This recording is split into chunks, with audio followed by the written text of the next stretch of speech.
When Mark moved into an old apartment building in the city, everything seemed fine. The walls were thin, but it had a charm that made up for it. However, he soon noticed something unsettling. One of the rooms in the apartment was locked and had no key. Curious, Mark asked his landlord about it.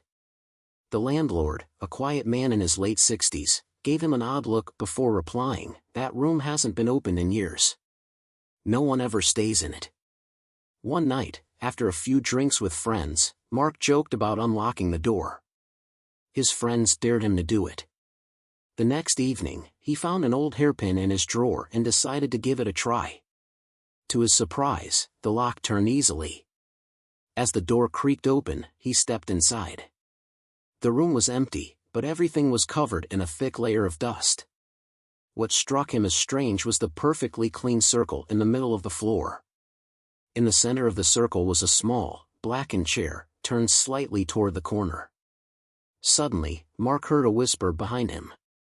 He spun around, but the door slammed shut with a deafening bang.